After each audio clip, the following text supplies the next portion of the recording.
So we're super grateful to Faith for making this space available for today's baseball poetry event. Thank you, Faith.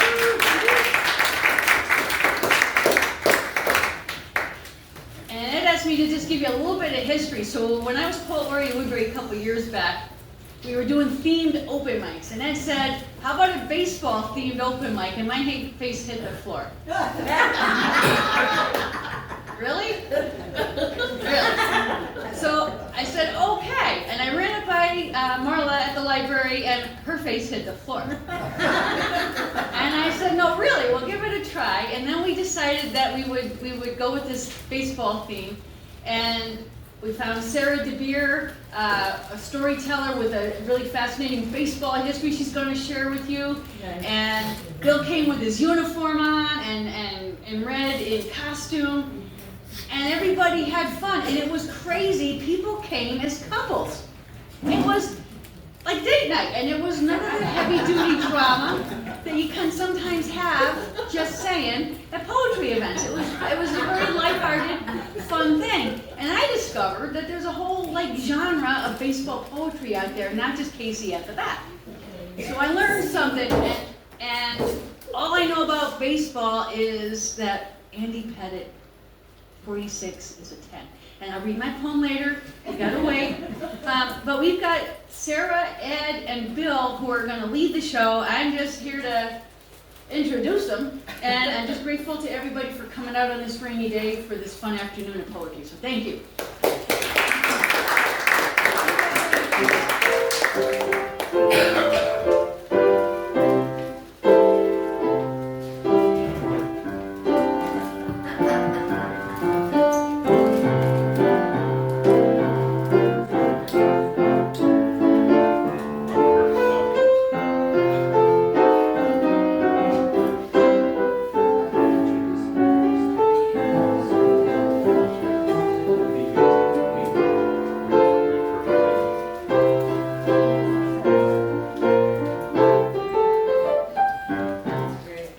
Baseball, concentration. Come one, come all, join us in our ballpark today. Close your eyes, concentrate, imagine, and the field you'll see. Yes, baseball is the thing. In music, verse, and story today, breathe deep, smell the cut grass, and the Cracker Jacks, and the peanuts in the cafe. Come one, come all for baseball and poetry today. Get comfy in the bleachers here and let your cares drift away. Yes, come one, come all. Be alive, be free as we journey today through hardball, softball, and variations galore at Faith's Friendly Studio and Gallery. Hi everybody, I'm Ed Dzitko. Along with Sandy, I'm a managing partner of Orenaug Mountain Publishing. I'm also the contest chair for the Connecticut Poetry Society.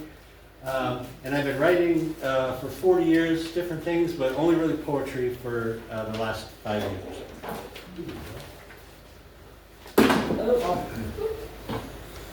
I used to have a problem dropping the bat too.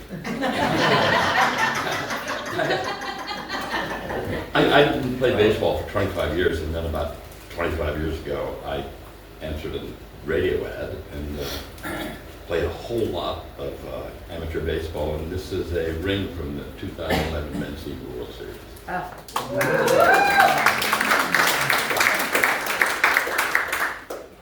So my usual hat is being a professional storyteller.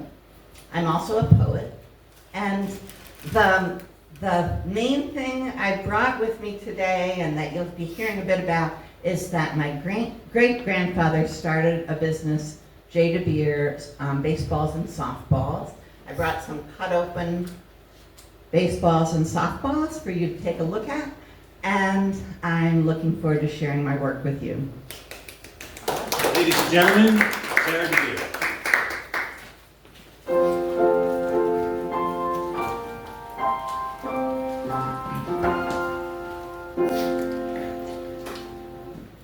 baseball factory. I need my father to open the heavy door which separates the hushed world of Eleanor and Virginia and their wooden desks and their underwood typewriters from the throbs and hums as machines cut leather and wind wool and press K-pop. Squeeze my father's hand, inhale that heady mixture of horsehide and rubber and cork, and travel to the kingdom of K-pop. First stroke the silky strands, then watch a machine bind large K-pop clumps into cylinders with tufts of hair. They look like dolls, but another machine presses them into spheres. Next, the barrel filled with crumbles of cork. Run fingers through the crumbles, inhale their pungent perfume. Soon crumbles will be pressed into hard spheres. The winding machines squat side by side, each adding tight layers of yarn until the last wraps each sphere with thin string. Fritz, is that your middle one? She's so big. The stitchers ooh and ah over how I've grown. A needle in each hand, they stitch the distinctive seam of a baseball or softball. The covers are elongated figure eights. Clamps hold pairs of covers in place while their hands mesmerize me. Such speed and precision. Leaving the hubbub of voices behind, we make our final stop. Watch the levers and belts lift flat boxes, open cardboard doors. Once a ball is placed inside, more levers glue the box shut. I could stand and watch all day, but my father has to get back to work. I whisper goodbye to Virginia and Eleanor, give my dad a kiss, and walk out into the ordinary world.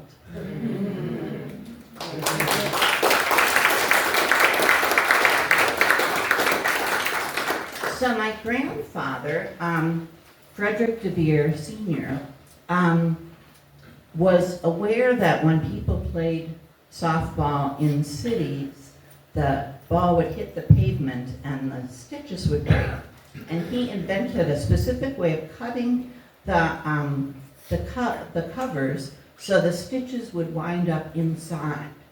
And he named that ball the clincher, and you can see there's both a 16-inch and a 12-inch clincher on the table there. And it was a very popular ball in the Midwest, particularly. And the funny thing was, a lot of people didn't know the name deBeer, but if I told them that my grandfather had invented the clincher, they were like blown away. I'm bragging rights. The softball called clincher. Slow pitch softball, seemingly seamless.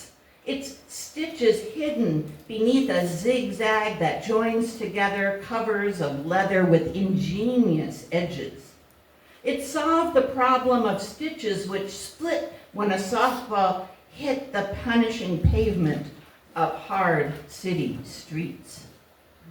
This softball called clincher, coveted in Cleveland, Chicago, Cincinnati, invented in Albany by my father's father, Frederick deBeer. And I'm going to end with a little piece. I'll end with a little piece called batting practice. I grip the bat, right hand on top of left, feet firmly placed just as my dad showed me. I'm on the patch of grass we've agreed to call home plate. A hit is better than a foul, but a foul is better than a whiff, because if I miss the ball, I'll have to throw down the bat and chase the ball as it rolls down our driveway toward the street. A quick glance at first base, the maple tree, then a nod to show my dad I'm ready. It's a good day. There are invisible runners at the maple tree, the magnolia bush, and the corner of the slate path that leads to our front door. A line drive could bring them all home. But no luck. A pop fly is easily caught by my dad. The batting practice is over.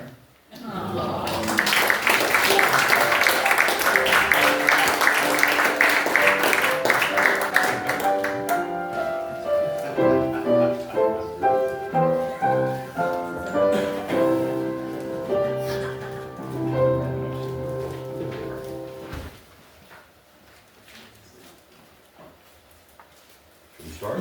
Go ahead. Should we Who's talk? on first? I know I've heard that somewhere. And by the way, just so you know, what's on second? I don't know. I don't know. Third base. Should we talk about gloves? Let's talk about gloves. Here's a glove. And the interesting thing about this came from Katz, who's a guy in Milford. I think he's still there. And a lot of the major leaguers buy gloves from him because they don't have to break them in. He'll sneak into a back room, close the door. I don't know what the hell he does. But this glove came out perfectly. And that's what I'm going to talk about. I'm going to pass it around in case anyone wants to look at it. But this issue of how to break in the glove is really important to players because, you know, the glove makes a huge difference in the field. And I've heard conversations in dugouts that were unbelievable, so that's what we'll say to you now. And I'm going to use a phrase in the end, home Chernobyl, which is the phrase I use for a microwave. So you won't be surprised. This is breaking a new glove. Animated discussion in the dugout. I say put the ball in the pocket and cinch it up. And I said real tight, like one of those kidnapped girlies in a cop movie. Then jam it under the mattress. Under a kitchen table leg. Damn, I just runs its ass over with my pickup. Oil it up real good with tanner oil. Nah, Vaseline. No, saddle soap. I say neat's foot, shaving cream, meat tenderizer. And then put the ball in the pocket. You got to strangle it with twine and then leave it in a steaming hot car window up every day for an hour. Damn, I just bakes its ass in the oven. I've really heard this kind of crap. I say waterboard it in the jacuzzi, then pound it with a metal mallet. Nope, a bat. A 10-pound iron weight. A potato masher. Damn, before I whacks it, I fires up the home Chernobyl and nukes its ass.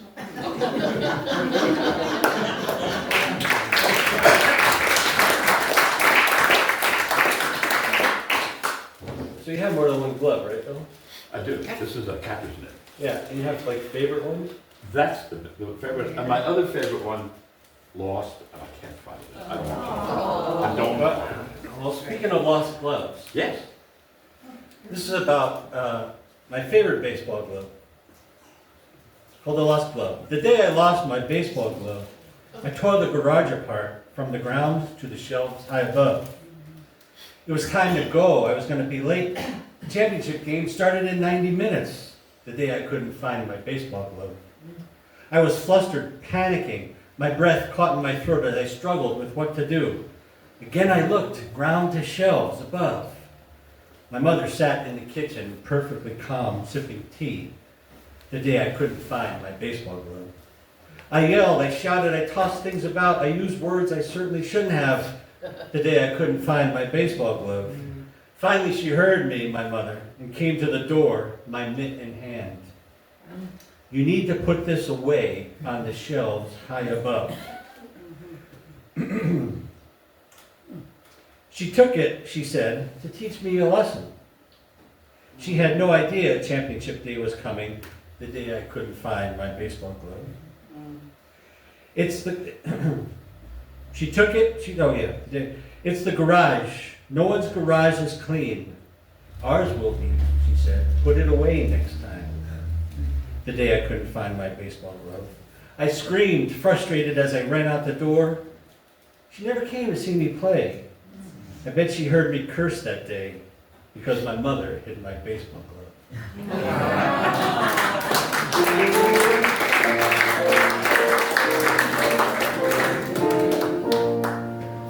Did you ever umpire, Bill? No, I never did. I was offered the job and I said, not for me. I'm not suited to it. I did, a bunch of You years. did? Yeah. Youth baseball, high school softball. I had this dream that all the umpires would meet at the plate pre-game and tell the managers and the captains of the players what was what. Said the umpires, let's get one thing straight, said the man behind the plate. I call him as I see him, and whether you agree or not, taking one side or another, I'm not. Let's get straight to the chase, said the man on the bases. From where you sit, some calls will be easy, some will be hard. But I'll see every one from as close as a yard. Now that that's said, I'll be brief, said the man who was crew chief. The best of you players don't always succeed. We'll be at least 3 times better. That's guaranteed. Of course, I was imagining the 300 hitters. I'd really identify with this because the topic is from the point of view of a baseball manager, and it's called getting tossed when you get yourself thrown out of the game by an umpire. I know the subtle art of getting tossed to edge the next close call my way. I do it for the kids, to protect them. They want to see me stand up. It's how to FaceTime with the young, keep them guessing. No cheap insults. Instead, I quote his confidence. You're not that good. Or, that bad call cost my kid a scholarship. Or, I'll raise my hand for time. I could amble walk with slow conviction, pleasant tone, unnerving. Not the evenness of still pond water, but a pot before it boils. But now, for the kids, I'll dial it up. Put on my rage face. Tell my players, see you later. Throw every bat onto the field, bolt from the dugout, toe-to-toe with the umpire, kick dirt on your shoes. Be entertaining, volcanic. Everybody knows I'm getting close. You're out of here.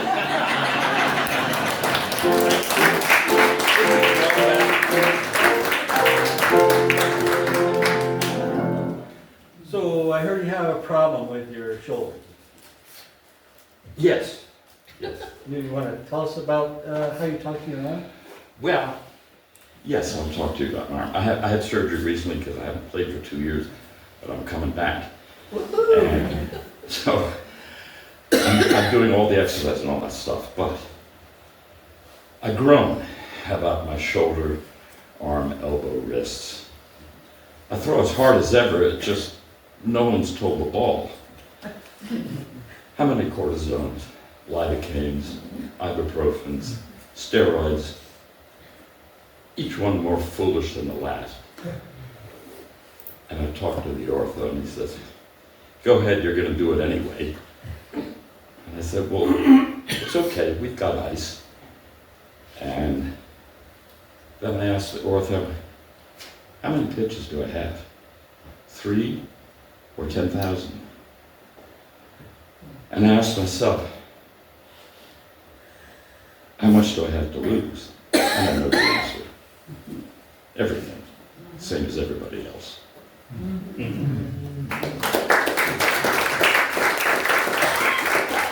I guess how many you have left depends on how hard you throw. Well, I can speak tomorrow about that. If I could still throw, I'd be on the diamond, getting set at third base, snagging the screaming liner, hopping up from full dive, tossing the first for the out. I'd be on the gridiron, searching for a receiver, checking left, then right, stepping into the pocket, heaving a last-second TD.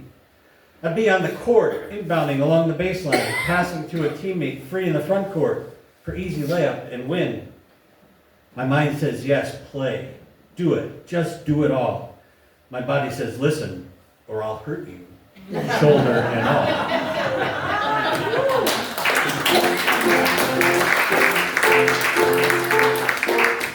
have no idea what you're talking about.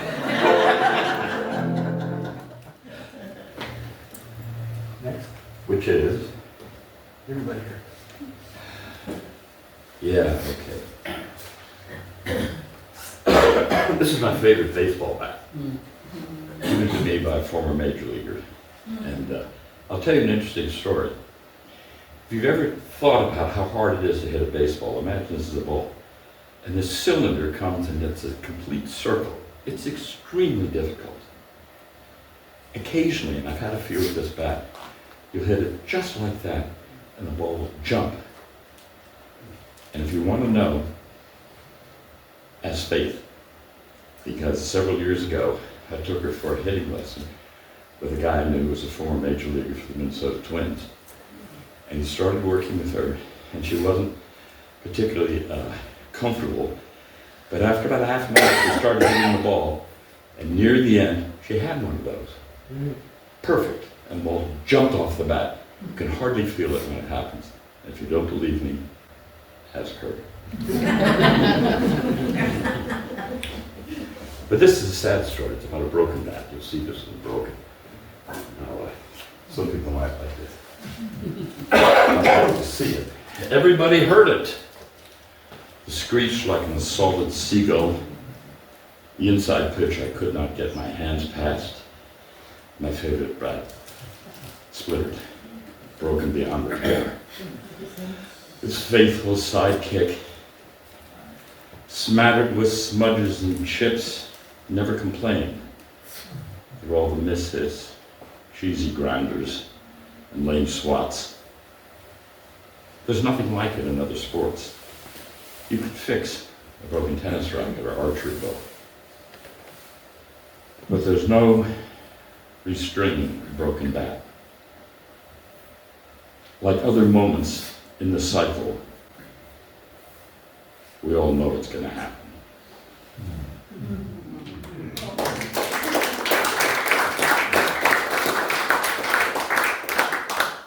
When I grew up, we used aluminum bats. They didn't break. But at inside pitches, they hurt like crazy. But I imagine this little ditty with a major leaguer who, instead of ordering dozens of bats, has one left. Pitcher's revenge. Hey, batter, batter, swing that stick. Hey, batter, batter, drive that ball. Hey, batter, batter, that'll be all. Hey, batter, batter, not another thwack. Hey, batter, batter, on this inside pitch. Hey, batter, batter, I'll hear that bat crack.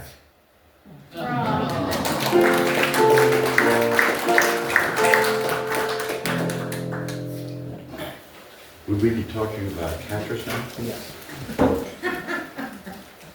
I did bring a catcher's mitt. I played catcher once in the last 25 years for one inning and ended up with bloody hands. So that helped out. I'm not gonna lie. But I keep this to warm up with people when I'm getting ready to go to a game. But the game does belong to the catcher. Buckle back and plaster shins, face behind a metal grate. Chest puffed with a padded buckler, field and hitter all in front. Chaos, striving, suspended until he acts. Until he gathers in the ring of roustabout power that circles him. Where he tossed them moments before in crisis, whacks the cap against his leg, a puff of dust settles it. Cat fell back. Mouse slammed down in front. Armored, the catcher sinks and squat, balances, threatening, smacks his mitt, a whop that echoes off the pines to let all know he's in charge. Right hand on thigh, he surveys and considers the grill, through the grill. At that moment, only he speaks to the game, and the world awaits his signal.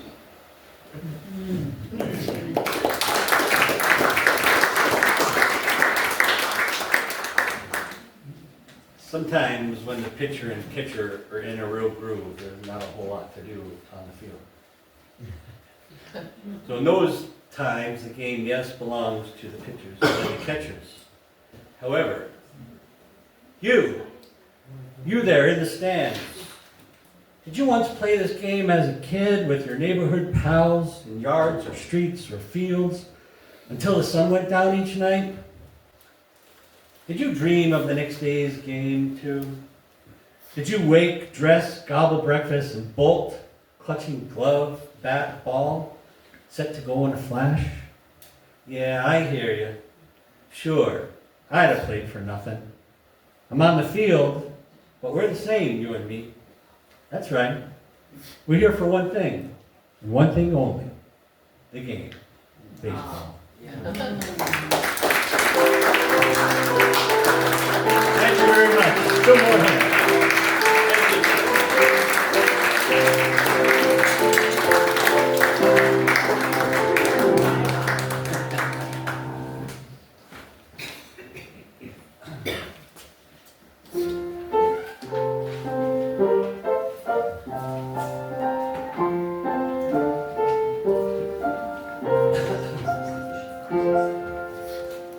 So today also is the book launch of Pleasant Pastimes, Poems About the Sports We Love by Orenaug Mountain Publishing.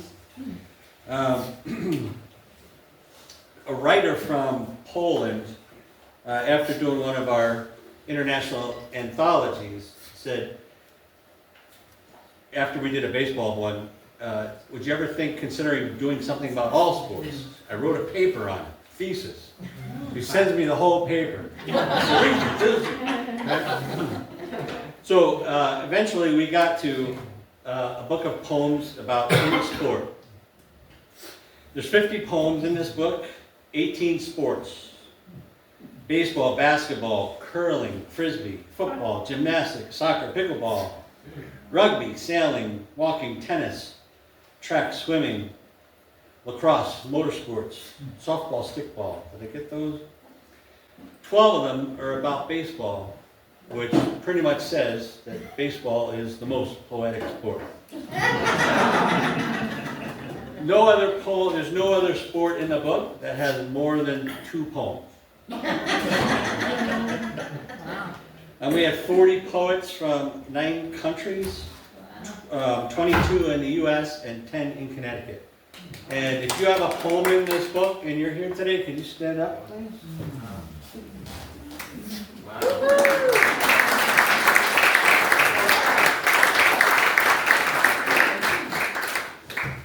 You're going to hear from some of those people live. You will also hear some readings that people sent recorded of their poems that are, they sent baseball poems because they've been in one of our 3 sports anthologies, Who's Your Team, which Sara is also in, and Brand New Season. During intermission and afterwards, the books are will be for sale $10 each, 3 for $25, and if you buy all 3 at the double discount, you also get a free copy of My Hometown, which is by local Connecticut poets, while supplies last. Right? Anything else? We're ready for some music. And so that'll do us. And Ron Dukenski, during intermission, is going to do some playing and singing. Wow. Please feel free to get up, stretch. It's the 7th inning stretch is what we're doing. Have some Cracker Jacks, have a popcorn baseball, have some hot dogs so I don't have to eat them all for lunch the rest of the week. And we'll be back in about 10-15 minutes.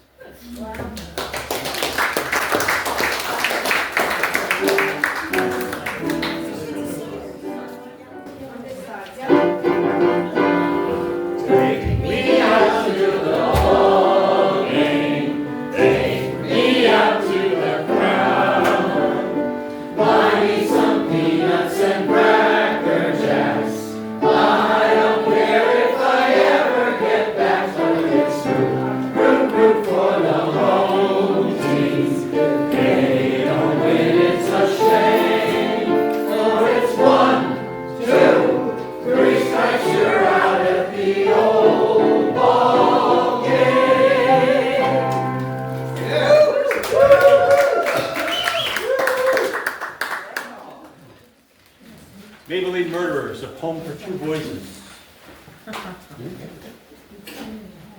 No one ever learned of the exploits of the Maybelline Murderers.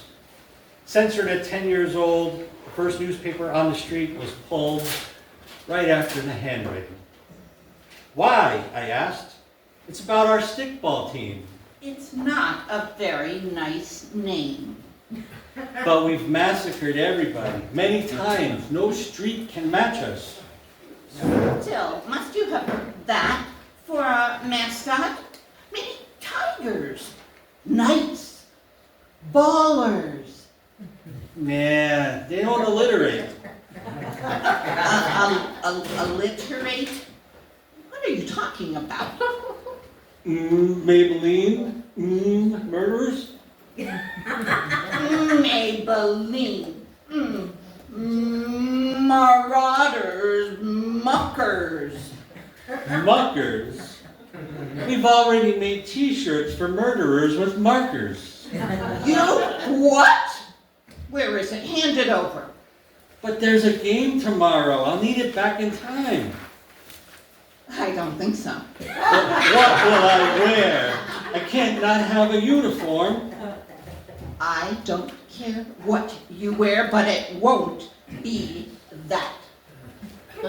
From the thrill of victory to the agony of defeat. 5 minutes.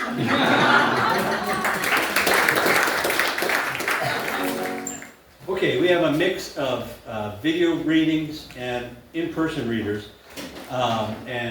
Since we have more videos that got submitted for this from people around the country, we're going to start with the video. Dave is here, but he sent this in because he hadn't known he was going to make this. So here's Dave.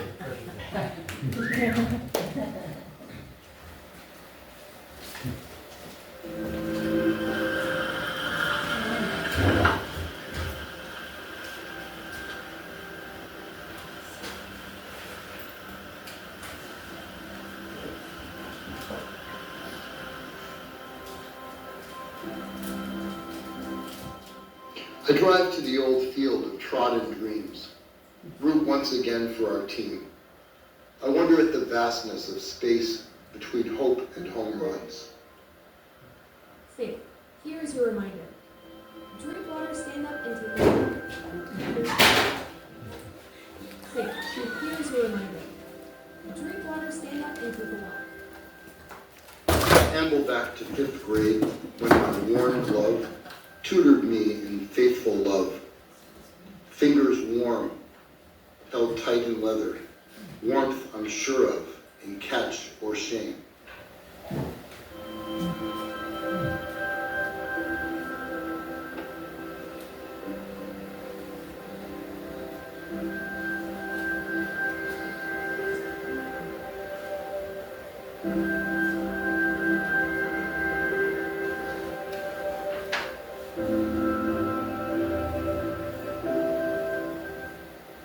Stand alone in the pasture, then the outfield.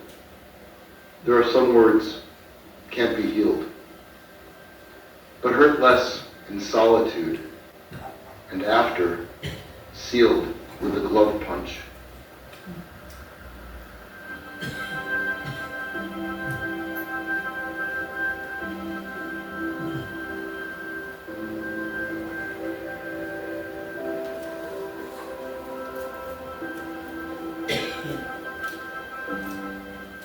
I stare at infield at home plate, now just fescue.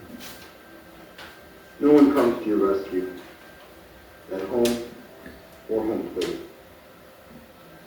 Is it to test you or prepare you?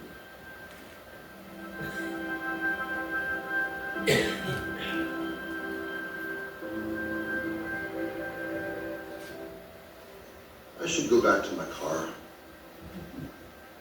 6 feet under, sacrificed games, dad's thunder, home plate, home, all overgrown.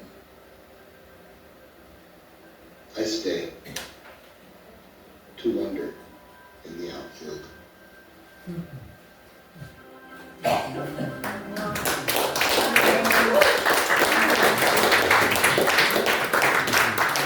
Dave is in pleasant pastime, and I'm going to let it go for a guy named Kevin Wright from overseas. He's in pleasant pastime, but not for this A poem. flip shilling lands, exposing a crowned queen. Triggers dialogue between captains on village green. Covers protect wicket from early morning mist. Everyone heads for village pavilion for first cup of tea, whilst bare-handed groundsman scours grassy dew. Parliamentary chairs arranged on veranda's front. Visitors' team name given pride of place. Numbers stacked in wooden crates, lined up ready for anticipated scoring. Warm-weathered wickets touched up with a chalky paint. 11 individuals kitted as one, reconnoitre slippery grassy zeal. Reformation sallies forth to padded champions. Umpire calls. Play as church bells peal.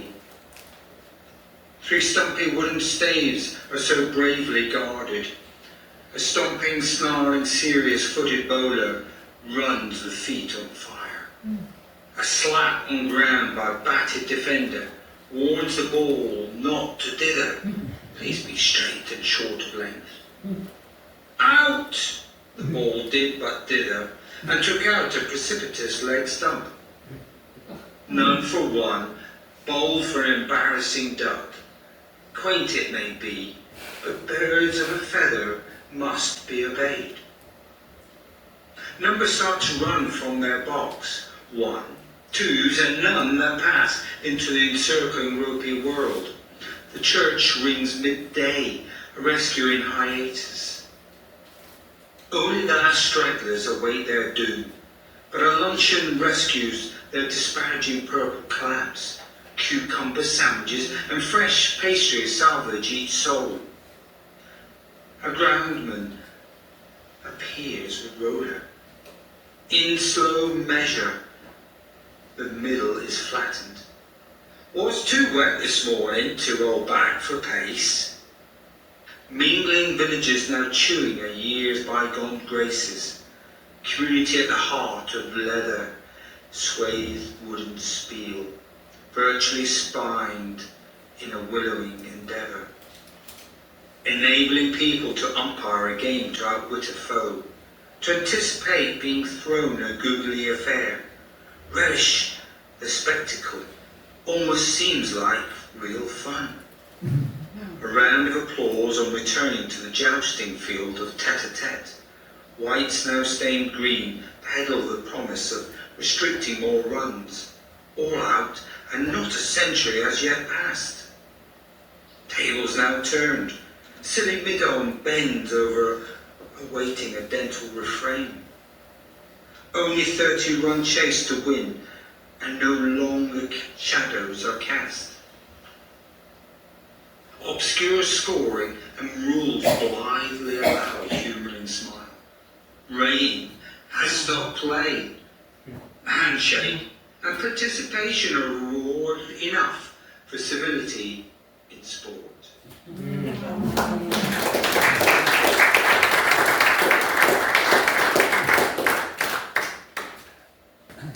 Okay, our first in-person reader will be Cheryl Nosian, the Poet Laureate of Danbury, Connecticut.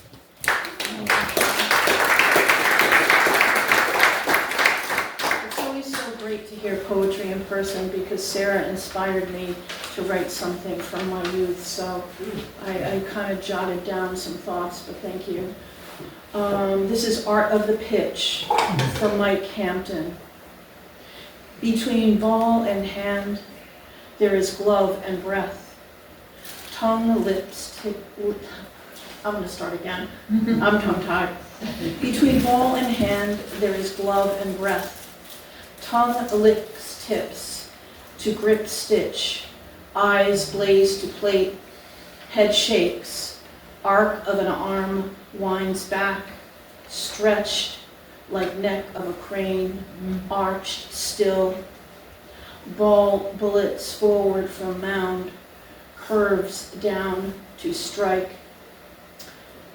And this was from watching him at the 2000 NLCS game number 5 at Shake.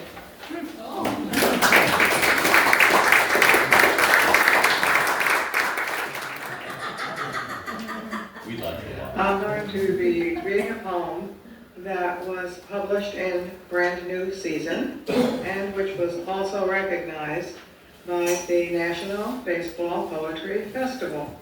The title is The Little Leaguer Grows Up. You have a nerve growing up on us like that. Before we were ever used to the softness of you. After we were impatient with the quickness of you. During the times we begged for mercy from the unrelenting care of you. You have a nerve growing tall and saying your own thoughts. Your arms stronger every day, your grip firmer, as we force ours to soften, while we love and encourage, and in our secret places, mourn the changes. A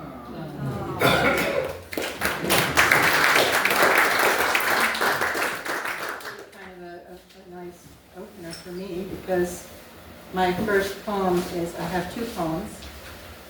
Both were published in sports writing, prose and poetry anthology called At One, which publishes something every 2 years. I think it is out of the University of East Tennessee. Can you hear me? That's better. Hello? That's better. Okay.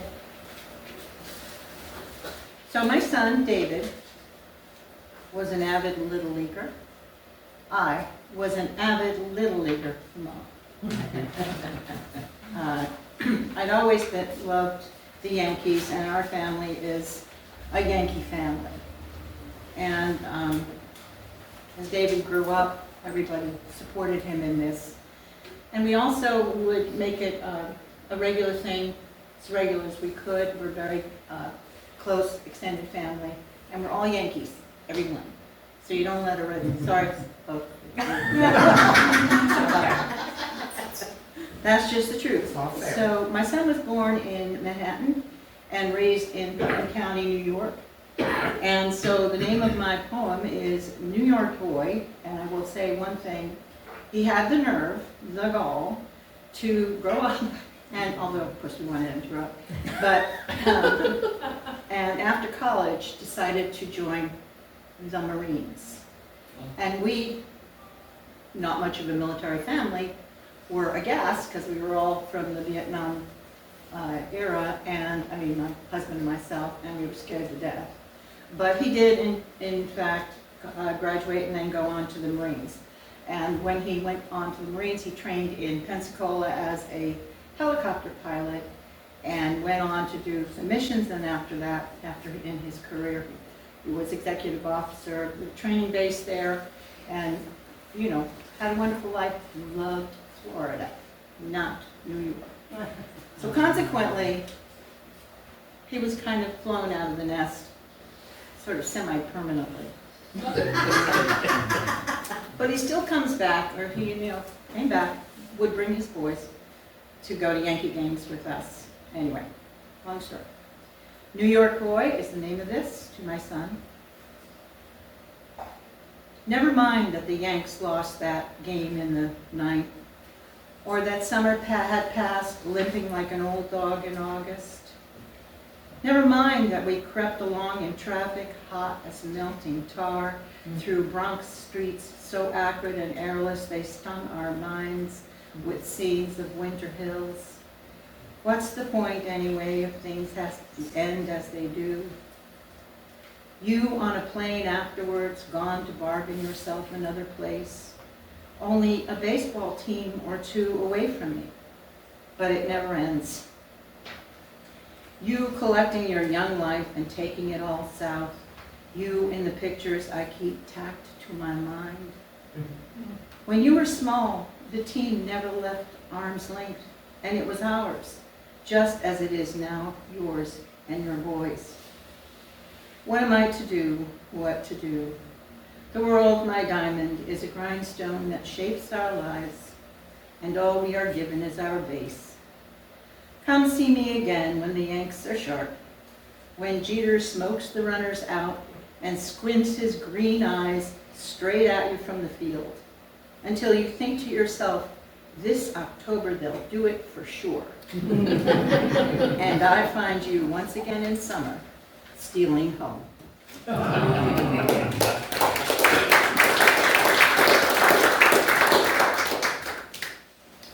This next poem is called Pro, and it's about a rookie pitcher.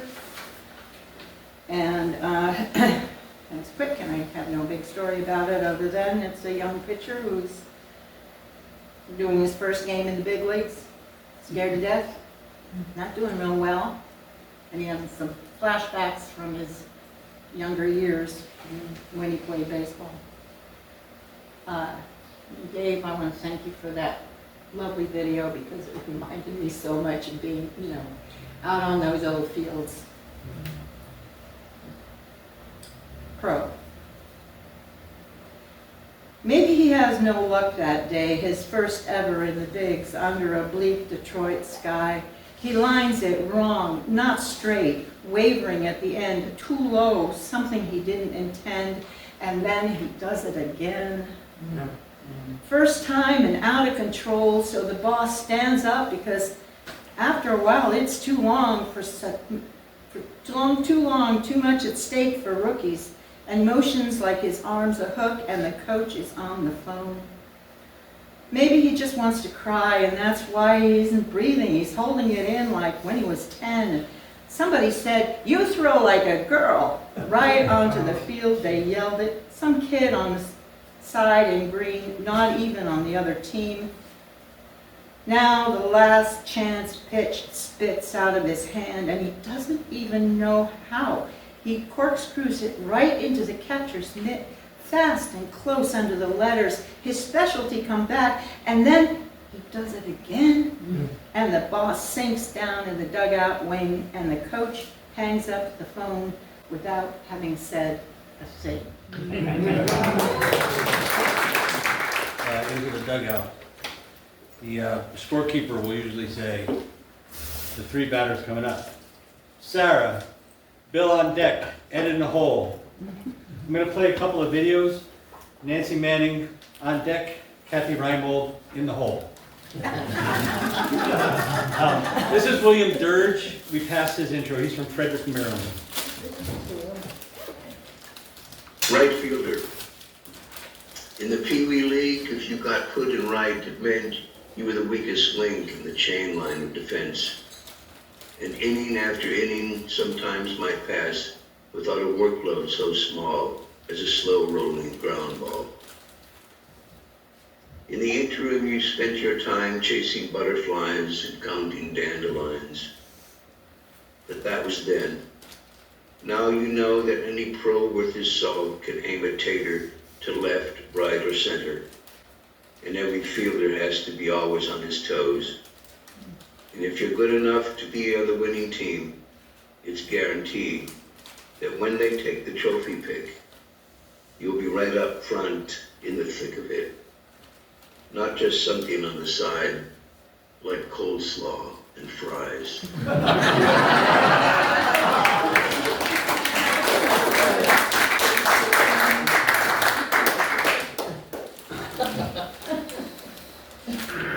This is Yankee Swings by Taylor Kovach. Dairy Queen blizzards, frozen Minute Maids, and a bottle of Glacier Freeze warding off ninth inning sweat. Full count on the field, bases loaded in the bottom, pitcher winding up the stretch.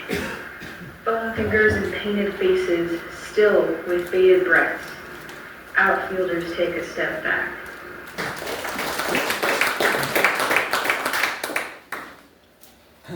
Taylor was our youngest contributor, and he was the first one to send his poem, and he was really excited about it.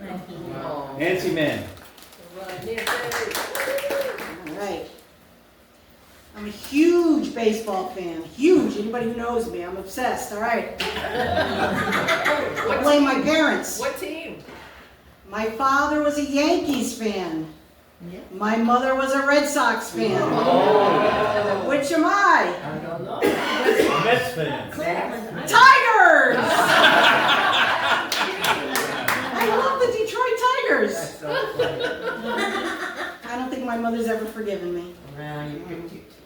I always said, I'm going to meet my husband at a baseball game. I looked at every player, looked for rings. I found my husband. He was one of the fans. All right. I've been following baseball for years and years and years. I still go to high school games. I got a big game tomorrow. Woodland, Crosby. Last game, I was telling Sandy this story. Last game, we were down 7-0. We got a run, 7-1. We got bases loaded. Our big DH swung that bat. Grand slam. The other team complained. It was a foul ball. No. The umpires met, and what did they do? They called it back. All my years, I never saw anything like that. They erased a grand slam from a kid who ran the bases, and they called it fair. I have one poem to share. This is about a parent. You know, you sit in the stands and you talk to people. Well, I talked to this fellow for many, many years. I followed his son through 4 years of high school, 4 years at post. He plays summer ball. I still follow him. So this is a poem about his father, Hank. I didn't know he was an artist. Bony trees like ghostly men point upward during my tired drive home. The sky alive with bands of orange, lavender, as if he gifted me a canvas. Usually blackness dominates, sun surrendering early, but tonight I feel his presence. Smile that I knew this father a short time. His daughter aced my class, served volleyballs. His son, quiet, hurled fastballs, pitched for post. The hospice bed empty. Brain cancer won, though he lasted extra innings. Now he can enjoy a Red Sox game, behind home plate, in the outfield, from the third base line, munch on Fritos, boo a call, forever near his children.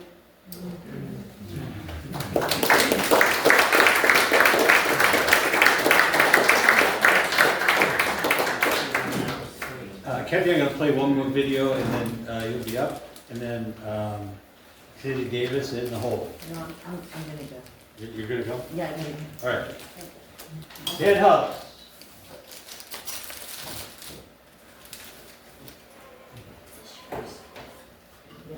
Fielder's choice. Kaylin, yeah, you're supposed to be in right field. But I was here first. Okay, but we need someone in right field too, and Brittany is the center fielder. It's not fair. I was here first. The batter is ready. Tell Brittany to go. I was here first. batter hit a dribbler to right field, and neither girl moved. Brittany was kneeling, examining something in the grass. Caitlin stood with her arms crossed and scowled at the rolling ball, while we coaches yelled and waved our arms. But Caitlin stood pat against injustice and fate and people telling her what to do. And eventually, Brittany wandered over and found the ball on the grass and looked at it, thinking about something, while everyone watched her and waited to see what would happen next.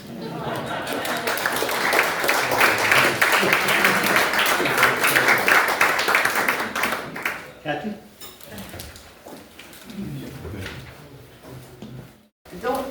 What am I doing here? I am not a poet and I am not an athlete, but I married Rich Reimold many years ago, who I lost 5.5 years ago, and he was a baseball nut. He played, we bought him a brick at Cooperstown that said he loved and played the game, and that was the story of his life. He looked down on softball until our younger son, Mark, started being an all-star pitcher in what do you call it? Soft pitch? A soft pitch, yes. So ball was his life.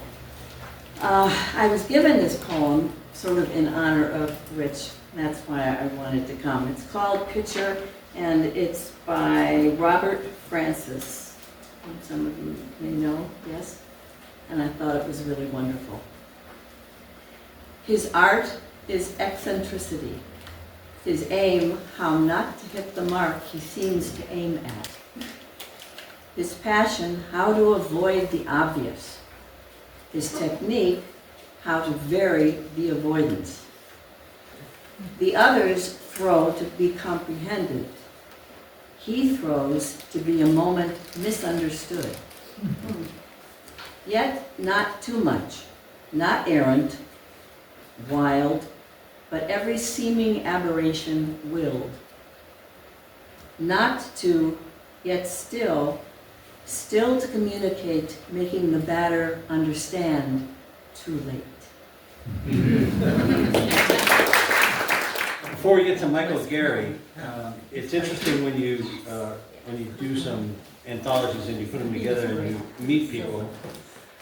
We met Michael, and Michael contributed to a brand new season.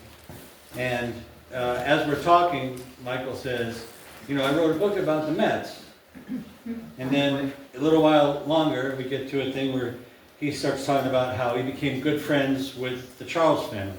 Ed Charles was known as the baseball poet. So he put us in touch with Ed Charles' son, and Ed Charles' son contributed one of Ed Charles' poems to a brand new season. And this is Ed Charles Jr. reading one of his father's poems at the New York State Hall of Fame induction. Michael was there. So in closing, because I know that my dad was here, he would not let this opportunity go by without reciting with this poem. The poem that I chose to recite today is so fitting for the occasion. It's titled An Accolades Prayer. Author of my talents, on you shall I praise. 2 feet old, my hands shall be raised. But when I am burdened with the weight of my team, to my rescue you come, and always will see. For outstanding is my play on any given day, when you intervene and help me the way. Grateful to you, I will always be, for exploiting my talents for the world to see. We're out there on the diamonds with thousands of fans. We players perform as best we can. Perform we must, both day and night, seeking victory with all our might. Seeking a place with other sport greats in the Hall of Fame where ability reigns. With deep in my heart, I yearn for a place at the top. And when you lead the way, competition could not stop. The glory of fame, which someday I will receive, when I too pass on and proud interlude. So guide me, dear author, for competition is king, and I too may fall like others I've seen. For many are the performers, and few reach the top. And when you lead the way, I will not stop.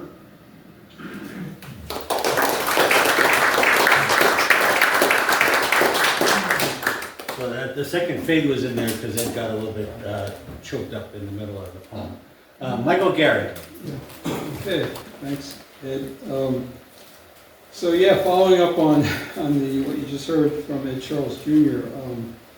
I got to know his dad, Ed Charles, who played for the '69 Miracle Mets, who won the World Series. Nice hat. Thank you. And as part of writing this book, Game of My Life, New York Mets, which was published 10 years ago by Skyhorse, it was a labor of love. I got to meet and interview many of my heroes as a Met fan, and particularly became friendly with Ed Charles, who lived in an apartment in Queens. He was kind of older at that point, in his 80s, but he was just a very gracious, lovely man. I became friendly. He went with me to some book signings for the book, and I used to visit him in his apartment, and we just became friends. It was incredible. And so I wrote this, and I knew he wrote lovely poems. In Brand New Season, another of his poems about Jackie Robinson is published. And so I wrote a poem for him, about him, which I read to him, and he really appreciated it. And then like a year or so later, he passed away, and his son, who he just saw, asked me to read this poem, which I'm about to read to you, at Ed's funeral in Kansas City, which I was honored to do. So it's just kind of an amazing kind of story for me. So this is called, and his nickname was the Glider, Ed Charles the Glider. Inspired by Jackie, who came to his town, Ed never gave up, he never backed down. He spoke of his struggles in fine poetry. Few players could speak as eloquently as he. Then Ed got to the majors with the KCA's and proved to the world he could make all the plays. He manned the hot corner, sprayed hits, stole bases. With more help from Finley, they could have gone places. But lucky for Ed, the Mets traded for him, and in '69, they started to win. They called him the Glider for scooping up blasts. He made it look easy, no matter the task. And in the World Series, the Mets wouldn't settle. They battled the Birds, proving their mettle. Ed came up in Game 2 in the 9th inning, got a hit, and then scored. The run was game-winning. Back in New York, the Mets did not stop. They took the next 3 and wound up on top. After the clincher, Ed ran to the mound, jumping with joy, his smile unbound. Grace on the field, grace on the page, ever the glider, the poet, the sage.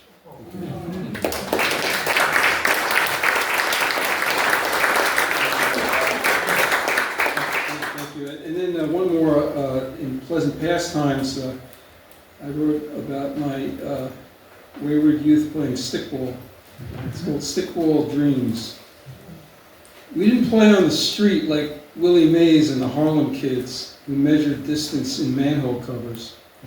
Our field was the asphalt yard of a red brick schoolhouse, our bat and old broomstick, the pitcher threw the smooth pink Spalding ball at a white chalk rectangle on the schoolyard wall. When the batter swung and missed, the ball smacked the wall and bounced back obediently. It was easy to imagine you were Vida Blue on the mound, arm dangling, whipping fastballs. Or Willie Mays at the plate, bat gripped, twitching in anticipation. It was tricky to thwack a speeding ball with such a slender bat. But when you did, the ball had wings, clearing the fence into the street, a pink dot bouncing in the distance. We miss you so, Willie Mays. Whatever became of you, Vida Blue. Thank you. we're gonna do 2 videos, then Bill Curley, and then 2 videos, and then you'll finally get to hear about how 46 is a 10.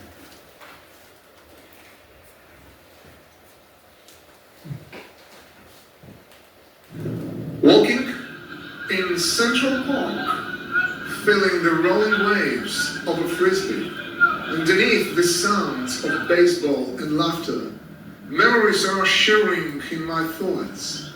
They are not bridges to the past, but to the future. That's how the prophecy works. If they are deep enough, they will reach the future far enough. We're all children of changes. Changes are not linear. Only when looking back do the turns make sense. Stepping on the fields, walking on the rays at dawn, feeling the pulsation of earth under our feet. Nothing will change you. Everything reveals you. And one day, looking back, you won't find what you left behind. That familiar feeling of the rolling waves of a frisbee, baseball, and laughter remain the same.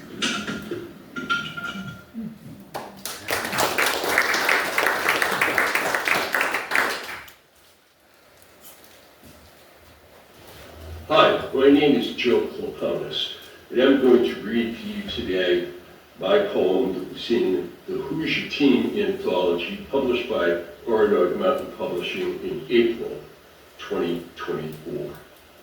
Numbers of the game. Ancient Greeks like Pythagoras knew numbers, and for them, the number 3 was perfection, symbolizing harmony, wisdom, understanding, the beginning, middle, and end, past, present, and future. And if those ancient Greeks lived now, they'd know. 3 strikes and you're out. There's 3 outs and a team's inning. 3 squared is the number of players on a team, and the final inning to score to win. 3 cubed is the number of bones in a pitcher's hand, and each team has 27 chances to score. Oh, if those ancient Greeks lived now, it wouldn't take them 3 guesses to know baseball is the perfect game.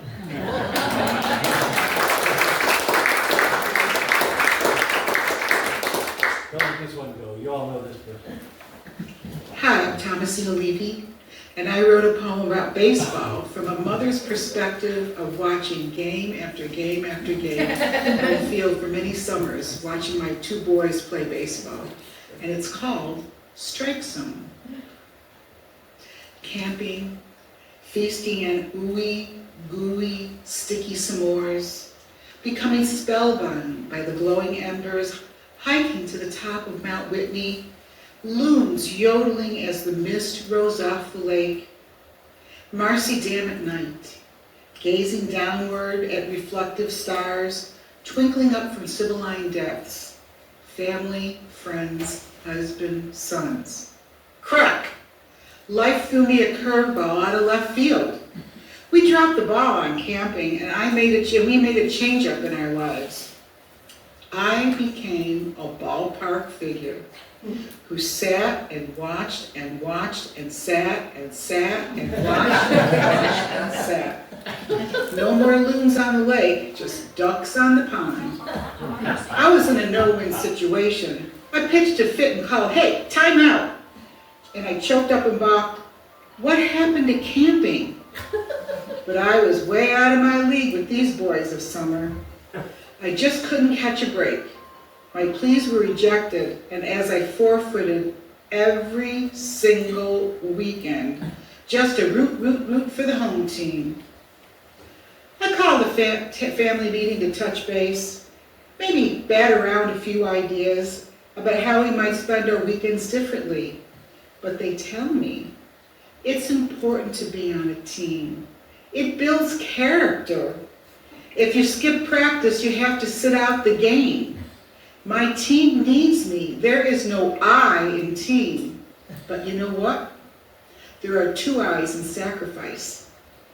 And in fact, this jock supporter is done. Time for me to walk off the field and head for home, because I am on strike. When the Gods Retire, Willie Mays as a Met by Matthew Johnson. When Willie Mays returned to New York as a Met, more myth and symbol than everyday ball player. Batted balls that fronted the warning track wall and stretched across the broad center field lawn, soared unshadowed to become doubles and triples.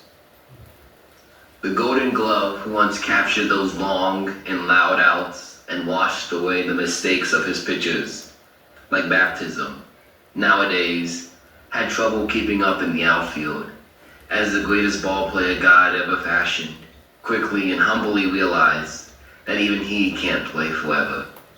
Thank you.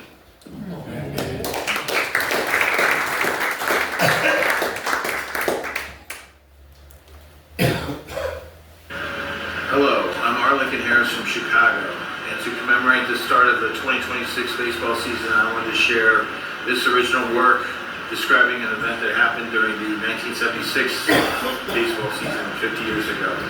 It's titled When Monday Saved the Flag. An American flag in the outfield grass, soaked through with lighter fuel, waiting to meet a fiery end, and hands both malicious and cruel. When the men struck a match, the wind just blew it out. A Cubs outfielder started to run with no hesitation or doubt. When he reached the men with the flag, he snatched it right away, and then became a national hero and remains one to this day. Thanks, Rick Monday, for your acts. Your nation will not forget the day you saved Old Glory from a most infernal threat. Thank you for listening.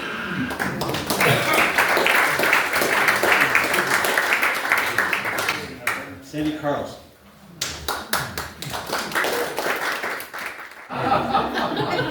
But I did inherit the Yankees because there was a picture of my two cousins on my grandmother's piano with Joe DiMaggio. And there was a Mr. Coffee Maker display in the back, and I don't know what that had to do with Joe DiMaggio.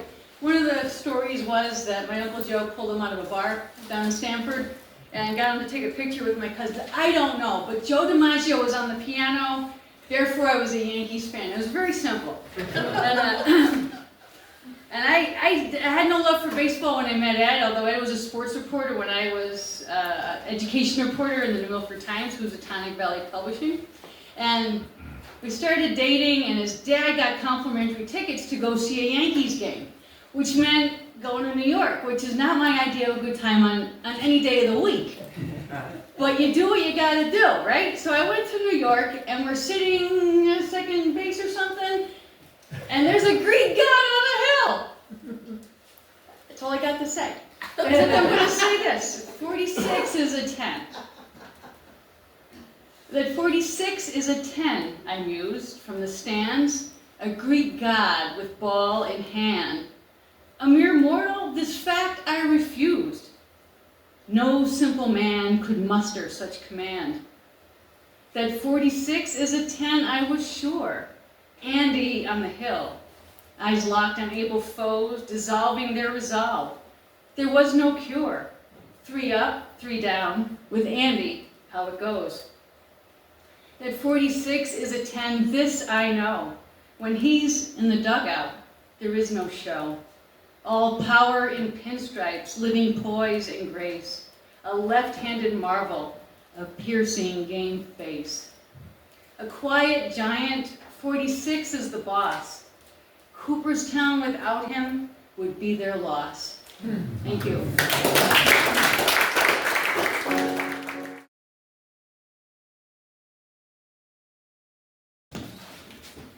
This is our community read of Casey at the Bat by Ernest Thayer in Southbury, Connecticut, April 2026. The outlook wasn't brilliant for the Mudville 9 that day. The score stood 4-2, with but 1 inning more to play. And then when Cooney died at first, and Barrows did the same, a pall-like silence fell upon the patrons of the game. A straggling few got up to go in deep despair. The rest clung to the hope which springs eternal in the human breast. They thought if only Casey could but get a whack at that, we'd put up even money now with Casey at the bat. But Flynn preceded Casey, as did also Jimmy Blake, and the former was a hoodoo, while the latter was a cake. So upon that stricken multitude grim melancholy sat, for there seemed but little chance of Casey getting to the bat. But Flynn let drive a single to the wonderment of all, and Blake, the much despised, tore the cover off the wall. And when the dust had lifted, and men saw what had occurred, there was Jimmy, safe at second, and Flynn a hugging third. Then from 5,000 throats and more there rose a lusty yell. It rumbled through the valley, it rattled in the dell, it pounded on the mountain and recalled upon the flat. For Casey, mighty Casey, was advancing to the bat. There was ease in Casey's manner as he stepped into his place. There was pride in Casey's bearing, and a smile lit Casey's face. And when, responding to the cheers, he lightly doffed his hat, no stranger in the crowd could doubt 'twas Casey at the bat. 10,000 eyes were on him as he rubbed his hands with dirt. 5,000 tongues applauded when he wiped them on his shirt. Then, while the writhing pitcher ground the ball into his hip, defiance flashed in Casey's eye. A sneer curled Casey's lip. And now the leather-covered sphere came hurtling through the air, and Casey stood a-watching it in haughty grandeur. Close by the sturdy batsman, the ball unheeded sped. "That ain't my style," said Casey. "Strike one," the umpire said. From the benches black with people, there went up a muffled roar, like the beating of the storm waves on a stern and distant shore. "Kill him! Kill the umpire!" shouted someone on the stand. And it's likely they'd have killed him had not Casey raised his hand. With a smile of Christian charity, great Casey's visage shone. He stilled the rising tumult. He bade the game go on. He signaled to the pitcher, and once more the dun sphere flew. But Casey still ignored it, and the umpire said, "Strike two." "Fraud!" cried the bat in thousands, and echo answered, "Fraud!" But one scornful look from Casey, and the audience was awed. They saw his face grow stern and cold, they saw his muscles strain, and they knew that Casey wouldn't let that ball go by again. The sneer is gone from Casey's lip, his teeth are clenched in pain. He pounds with cruel violence, his bat upon the plate. And now the pitcher holds the ball, and now he lets it go. And now the ear is shattered by the force of Casey's blow. Oh, somewhere in this favored land the sun is shining bright. The band is playing somewhere, and somewhere hearts are light. And somewhere men are laughing, and somewhere children shout. But there is no joy in Mudville. Mighty Casey has struck out!